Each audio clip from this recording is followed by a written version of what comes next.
l'a décrit comme un pervers, comme Comme un une espèce monstre. de monstre, de psychopathe, donc de quelqu'un qui n'a pas en réalité de sentiments, de remords, de regrets. Est-ce que tu penses qu'il est dénué de toute humanité? Non, je pense qu'il veut s'en sortir. Quand il a accepté en fait ce que je lui ai proposé et qu'il a dit oui tout de suite, donc c'est qu'à mon avis, ça doit faire des années et des années qu'il doit chercher à s'en sortir. Et là, je pense que je lui ai tendu la perche, je lui ai donné l'occasion en fait de pouvoir s'en sortir. Non, ça reste un être humain.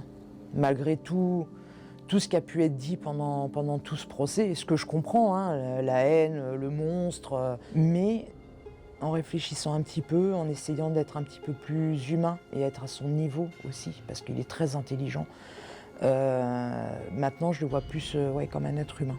Et donc comme un être humain qui, pendant des décennies, a abusé d'être fragile, vulnérable complètement, à s'est laissé aller à toutes ces perversions. Oui, tout à fait. Tu arrives à l'humaniser, c'est tout à ton honneur, hein, Ouais, ouais. parce que j'imagine justement la colère que tu as en toi de ce qu'il t'a fait subir alors que tu étais complètement innocente et fragile, et aussi de tout ce que tu as entendu sur les autres victimes, parce que c'est des centaines. Oui, Tu as réussi à l'humaniser pendant ce procès. ouais, tout à fait.